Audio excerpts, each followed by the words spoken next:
नमस्कार, सनातन विचार श्रृंखला में आपका स्वागत है। आज जिस प्रसंग पर हम बात कर रहे हैं, ये हमारे दैनिक जीवन का एक बहुत महत्वपूर्ण प्रसंग है। हम चाहे 5-10 मिनट पूजा करें या आधा घंटा पूजा करें या 1 दिन या 2 दिन छोड़ करके पूजा करें, हमारी जो प्रार्थना की शक्ति है, उसको शक्तिवान कैसे बनाया जाए, उसको शक्तिशाली कैसे बनाया जाए। यह मन की शक्ति है। मन के किस स्तर से निकल करके आए कि इसके अंदर शक्ति अपने आप आ जाए, इस पर हम बात करते हैं। हम जिन कार्यों के होने को आमतौर पर असंभव मानते हैं, वे प्रार्थना की शक्ति से संभव हो पाते हैं। ऐसा विश्वास हमको करना चाहिए। धार्मिक रीति रिवाज में इस पहलू को हमारे शास्त्रों के साथ साथ प्राचीन काल के महान गुरुओं द्वारा जो महत्व दिया गया है, उसे वर्तमान में आम और सामान्य व्यक्ति की व्याकुलता और सामाजिक समस्याओं के चलते सहारा नहीं गया है। अब ये धीरे धीरे कम हो रहा है। लोग बाग प्रार्थना की तरफ आ रहे हैं। सबसे पहले सकारात्मक सोच बनाइए। प्रार्थना की शक्ति अतुलनीय है, लेकिन मनुष्य जो सभी जीवों में श्रेष्ठ है, उसके पास अन्य जीवों से कहीं ज्यादा विकसित मस्तिष्क है। शायद इसीलिए मनुष्य संदेह करने वाला प्राणी है और अधिकतर मनुष्य के विचारों में भी संदेह आता है। और जो समय प्रार्थना की शक्ति को कार्य करने में लगता है, वह समय मनुष्य के मन में प्रार्थना के प्रति अविश्वास को जन्म देता है, क्योंकि मनुष्य के मन को तत्काल अर्थात तुरंत ही परिणाम प्राप्त करने की आदत है। और जो समय मनुष्य ने प्रार्थना करते समय खर्च किया है, वह उसके बदले भुगतान तुरंत चाहता है। ऐसा नहीं है कि परिणाम तत्काल या तुरंत नहीं मिलते। मिलने वाले परिणाम प्रार्थना के प्रयास की मात्रा और उसकी गुणवत्ता पर निर्भर करते हैं। जब भी कोई प्राणी प्रार्थना करना शुरू करता है, प्राणी, हम अभी मनुष्यों तक की बात कर रहे हैं, प्रत्येक जीव प्रार्थना करता है, तो उसको ध्यान रखना चाहिए कि प्रार्थना कोई मृत शक्ति नहीं है। यह एक जीवंत क्रिया है और हमारे प्राण से ज़्यादा गहराई इसमें संलग्न होती है। अगर कोई कहता है कि ये बात कैसे आ गई, तो फिर इसका अर्थ ये है कि प्रश्नकर्ता ने कभी प्रार्थना की ही नहीं। इसलिए प्रार्थना की चेतना से अलग होकर प्रार्थना करने की दिशा में किया गया कोई भी कार्य या उसका प्रयास असरकारक नहीं हो सकता। ऐसा उपनिषद कहते हैं कि चेतना से अलग होकर के प्रार्थना की जाएगी तो वह प्रार्थना व्यर्थ जाएगी। आप स्वयं से एक प्रश्न पूछिए। आपकी प्रार्थना जो स्पष्ट रूप से एक विचार है जो आपके दिमाग में है, इसका मतलब दिमाग के भीतर एक विचार है। यह विचार अर्थात यह भावना आपके मन में जो आपके शरीर के भीतर है, उस क्षेत्र में आया कहाँ से? उस विचार का स्रोत क्या है? अगर स्रोत नहीं मालूम और प्रार्थना किए जा रहे हैं, तो क्या यह विचार असर करेगा? क्या यह विचार कोई परिणाम ला पाएगा? आपका सबसे सुंदर उत्तर जो होना चाहिए वह यह है कि मुझे कुछ भी नहीं करना चाहिए। वास्तव में जो करने वाला है वह कोई और है, लेकिन यदि चमत्कार करने वाला कोई और है तो मैं क्या कर सकता हूँ? तब मैं अपने दिमाग को इस तरह से संचालित तो कर ही सकता हूँ कि प्रार्थना शुरू करते ही मेरी मांग से पहले एक सुदृढ़ विचार अपना स्थान बना ले कि ईश्वर इस दुनिया में व्याप्त किसी भी वस्तु के साथ एक उद्देश्यपूर्ण संपर्क स्थापित करके सदैव रहता है, और वही ईश्वर उसी संपर्क माध्यम से मेरा भी संदेश प्राप्त करेगा। इसलिए मेरा प्रयास इतना भी हो कि मेरा संदेश ईश्वर के पास पहुंच जाए, तब तो प्रार्थना पूरी हो गई।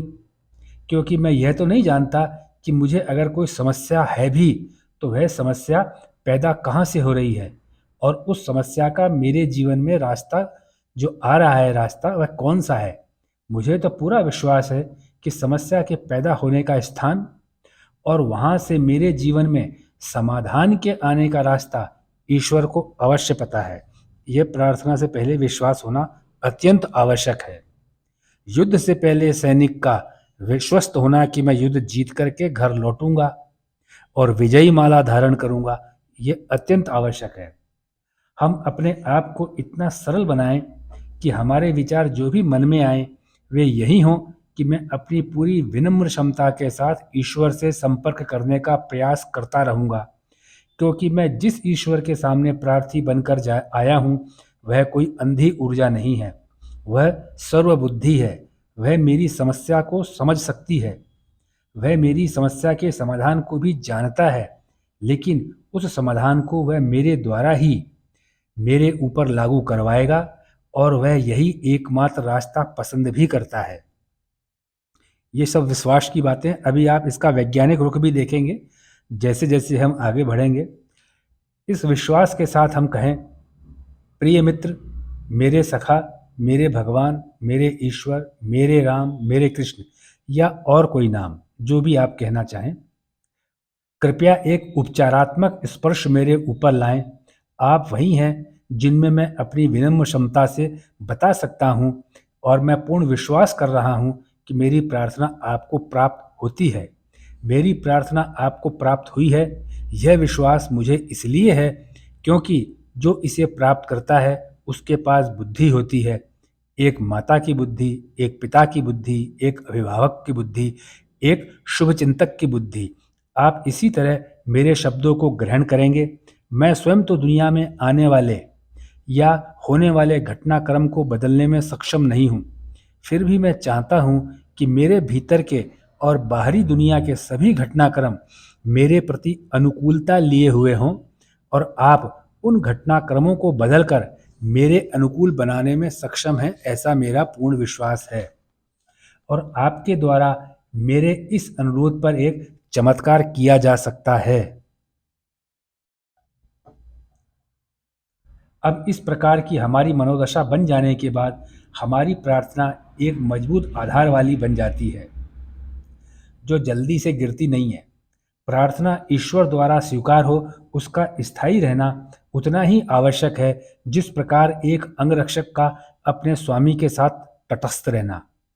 ऐसे प्रार्थना को प्रारंभ करने से एक वास्तविक प्रार्थना प्रारंभ होती है। उसे वास्तविक प्रार्थना करना कहा जाता है। किस प्रकार से? हमारे द्वारा की गई प्रार्थना यदि वास्तविक प्रार्थना है, तभी उस प्रार्थना का कोई स्तर है। क्यों है ऐसा? ऐसा क्यों है? सनातन शास्त्रों की महिमा का गुणगान इसीलिए तो पूरे विश्व में आज के अर्थयुग में भी फैल रहा है, क्योंकि सनातन शास्त्र कहते हैं कि मनुष्य के रूप में हम वास्तविकता के विभिन्न स्तरों, सत्य की अनेक अभिव्यक्तियों की कई कई किस्मों से बने हैं। हमको स्वीकार करना चाहिए कि मनुष्य का व्यक्तित्व कोई पदार्थ नहीं है, लेकिन इस व्यक्तित्व का घनत्व होता है। जिस व्यक्ति के व्यक्तित्व का जितना ज़्यादा घनत्व होता है, उसके विचार अच्छे अच्छे ज्ञानियों को भी आकर्षित कर देते हैं उतनी ही ज़्यादा आसानी से। अगर हम अपने पूर्वजों के द्वारा दिए हुए सिद्धांतों को समझें, तो व्यक्ति का व्यक्तित्व मनोवैज्ञानिक पदार्थ है और उसके द्वारा की गई विभिन्न क्रियाओं की विभिन्न परतों की एक मिश्रित संरचना है। हम सभी मनुष्य किसी प्रकार का पदार्थ नहीं है, बल्कि एक प्रकार की क्रिया या गतिविधि, एक आंदोलन, एक प्रवृत्ति हैं। जिस प्रकार से सुर और असुर कोई जातियां नहीं है, ये प्रवृत्तियां हैं। पश्चिमी वैज्ञानिकों ने मुख्य रूप से मानसिक संरचना के 3 परतों में वर्गीकृत किया है, जो अचेतन, अवचेतन और चेतन के नाम से है। अचेतन तो जो हो जाता है बेहोशी की हालत में, अवचेतन को आप सबकॉन्शियस बोलते हैं और चेतन को कॉन्शियस बोलते हैं, कॉन्शियसनेस। लेकिन उपनिषदों का मनोविज्ञान इससे ज़्यादा गहराई लिए हुए है। उपनिषद में कहा गया है कि मनुष्य में अचेतन अर्थात बेहोशी की अवस्था से भी कुछ गहरा है। अचेतन से भी गहरा जो है वह एक ज्योति है, जो स्वयं में ही शाश्वत है, जो गुण है, हमारे अस्तित्व का अचेतन रूप है, जो हमारी लालसाओं का मूल कारण है, और वह अंतिम रूप से विद्वान है। यह हमारे मन की किसी स्थिति का एक सीमित अंश भले समझा जाता हो, किंतु यह किसी भी प्रकार से सीमित नहीं है। जिस प्रकार छाए हुए अंधेरे बादल में से एक छोटे से छेद के द्वारा सूर्य की किरणें अपना रास्ता तलाश लेती हैं, उसी प्रकार यह भी जो सर्वव्यापी प्रकाशमान चमक है, अपनी अभिव्यक्ति को प्रस्तुत करने के लिए एक रास्ते की तलाश में है, जो अचेतन के अंदर है, जिसे सामने आप देख रहे हैं, वह चेतना तत्व है। इसे पश्चिम के मनोवैज्ञानिकों को मालूम नहीं है, यह उपनिषद ने बताया है। इसका अर्थ स्वयं के व्यक्तित्व के साथ समझा जाए तो हमारे भीतर की यह छोटी सी चमक वास्तव में उतनी सीमित नहीं है जितना हमें एहसास होता है। यह एक बड़ी अंतरिक्षहीन चमक है जो हमारे अज्ञान रूपी काले बादलों में फंसी हुई है, लेकिन ज्ञान नाम के छोटे से छेद के माध्यम से यह स्वयं के तर्क को प्रकट करता है। सबसे भारी एक परत भी है जो व्यक्तित्व के नाम से, आवरण के नाम से जाना जाता है। इस चमक के बाहर एक आनंदमय कोश है। यह अज्ञानता का आनंद है जो व्यक्ति की नींद में स्थिति में अनुभव करता है। जैसे जैसे इस चमक की दूरी बनाते जाएंगे तो बौद्धिक कोश, मानसिक कोश, प्राणमय कोश और अंत में जो इन सब को घेरे हुए है, वह जो काला सा आप देख रहे हैं घेरे हुए, वह भौतिक कोश है। आप बहुत जल्दी ही समझ पाएंगे।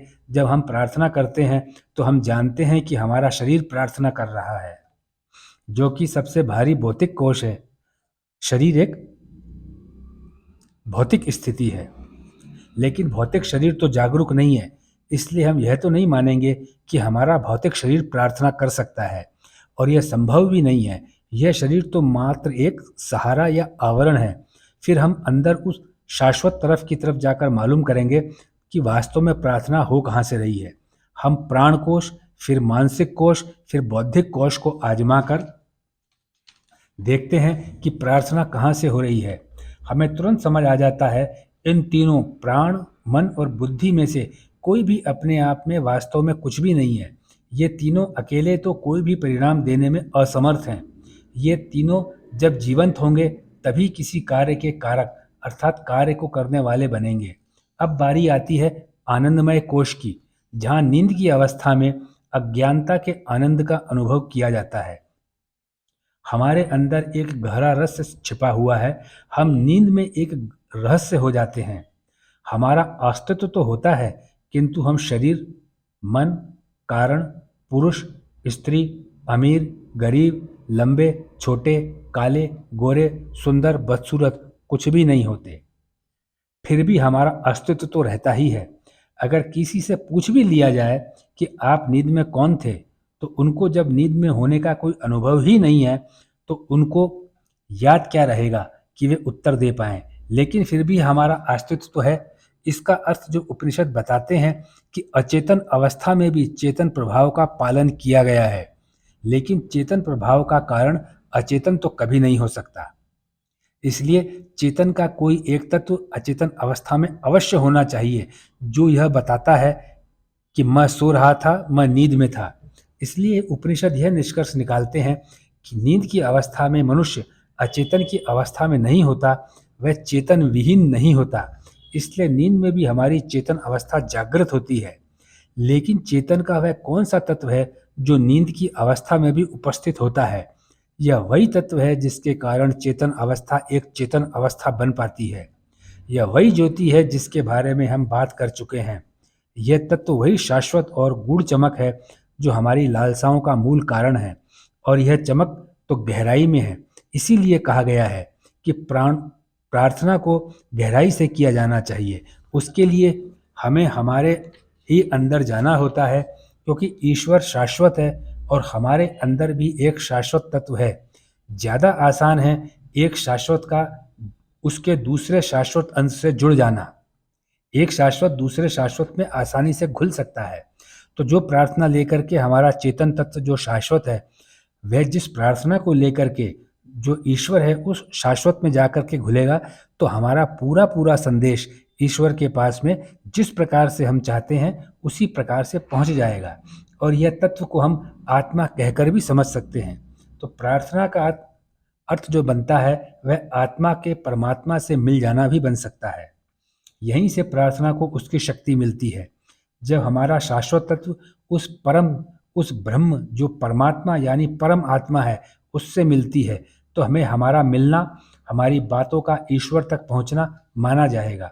इस प्रकार का दर्शन सनातन ऋषियों ने उपनिषदों में कहा है। इस उपनिषद के ज्ञान में भी ज्योति है जिसके कारण हजारों वर्ष के उपरांत भी इनमें कहे गए दर्शन की व्याख्या आज भी पूर्ण रूप से उपयुक्त है। जो आज का आपने देखा कि चेतन की जो तत्व होता है वह अवचेतन के अंदर स्थित होता है।